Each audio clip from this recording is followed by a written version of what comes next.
Recibimos en el estudio al patólogo Luis Muñoz, un médico especialista precisamente en todo esto que tiene que ver con el estudio de enfermedades y demás. Doctor, con el gusto de poder saludar Muchas y gracias. que nos platique al auditorio el coronavirus que ha sonado en los últimos días, que nos explique un poquito desde el punto de vista científico.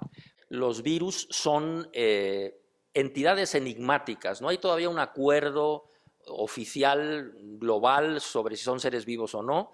El hecho es que son estructuras, entes químicamente muy simples. Un pequeño porcentaje de ellos son responsables de enfermedades humanas y un enorme porcentaje, el resto, están en la naturaleza, en el fondo de los mares, en el aire, en muchos lugares, dentro de seres vivos, porque su característica principal es que no pueden reproducirse si no entran dentro de un ser vivo como nosotros. Ahora bien, el coronavirus es en realidad, le llamamos coronavirus ahorita al que está en los medios de comunicación, que ha provocado esta epidemia a partir de diciembre en China, que se ha diseminado ya a varios países del mundo. En realidad pertenece a una familia de virus diversa, ¿no? Que se llama precisamente la familia de los coronavirus.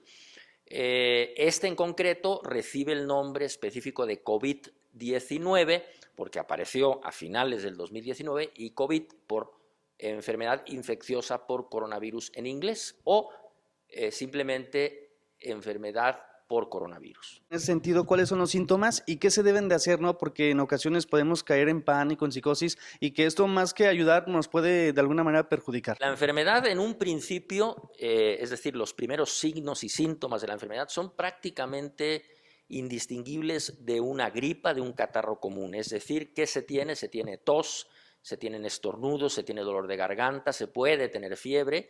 Y si la enfermedad se agrava, y esto ocurre más o menos en 1 de cada 6 infectados, pueden aparecer otros síntomas relacionados con el aparato respiratorio, prácticamente los pulmones, dificultad para respirar, ¿no? Que se puede ir agravando. En un pequeño porcentaje de los infectados puede llegar a ocurrir incluso la muerte, ¿no? Esto tiene que estar muy claro. Hablamos de letalidad cuando señalamos cuántos de los infectados se mueren, qué porcentaje de los infectados se mueren. En el caso del coronavirus actual, COVID-19, lo que se ha calculado es aproximadamente un 2-3%, ¿no? Si eso lo comparamos con otras enfermedades virales respiratorias, la más común y conocida por todos, la influenza estacional, el coronavirus es menos letal que el virus de la influenza. De modo que, en efecto, no debemos caer en pánico. ¿Qué debemos hacer? Bueno, lo que hemos hecho por lo pronto cuando aquella epidemia de influenza del 2009, es decir, evitar acudir a concentraciones masivas, llámese espectáculos, oficios religiosos, reuniones, congresos, etcétera, en lo posible, si uno lo puede evitar. 2, si hay contacto con otras personas o si uno pasa la mano por superficies metálicas o plásticas, como sucede, por ejemplo, al bajar una escalera automática en un centro comercial o en una estación o en algún otro lugar, en el camión, en el transporte público, lavarse con frecuencia las manos, ya sea con una solución desinfectante con alcohol, los famosos geles, que ahora, por cierto, escasean tremendamente en la ciudad, y la otra es lavarse con agua y jabón. Se sabe muy bien que con estas medidas el virus prácticamente desaparece. Sin embargo, también debemos evitar tocarnos la cara, los ojos y la boca, sobre todo cuando hemos saludado a otras personas, porque precisamente ahí es cuando nos podemos infectar. Y si vemos una persona que tose o estornuda, alejarnos de ella, una distancia más o menos aceptada es un poco más de 1 metro, ¿no? Porque se sabe muy bien que este virus se disemina a través de pequeñas gotas de saliva o de secreción respiratoria que salen del sujeto cuando estornuda y tose, que se mantienen en el aire cierto tiempo y que si uno está lo suficientemente cerca, cuando uno inspira, mete aire, esas gotas penetran y pueden infectarnos. Al igual que sucedió con la influenza, es decir, que llegó, evolucionó y nos tenemos que acostumbrar a vivir con ella, ¿tendría que suceder lo mismo en el caso de coronavirus? Es decir, que pueda evolucionar y que ya no se pueda, pues, eliminar, por así decirlo, dentro de estas enfermedades.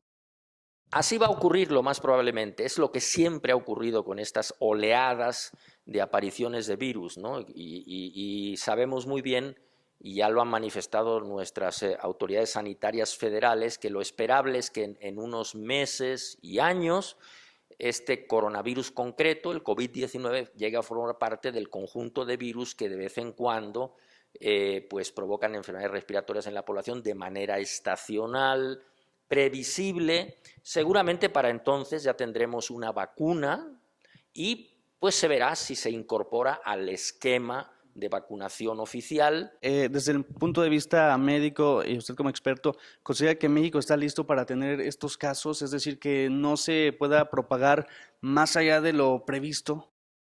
En términos generales, yo creo que sí estamos preparados. Digo, ya tuvimos la prueba de la influenza en 2009.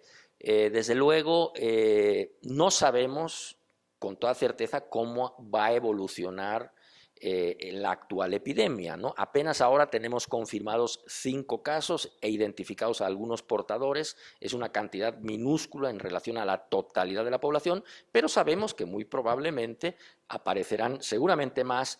Y como ayer decía el subsecretario de Prevención y Promoción de la Salud, el doctor Hugo López-Gatell, seguramente empezarán a aparecer ya no casos aislados, sino grupos de personas relacionadas, familias, clubes, grupos gremiales que empezarán a tener en forma casi simultánea la enfermedad. Es previsible que así suceda.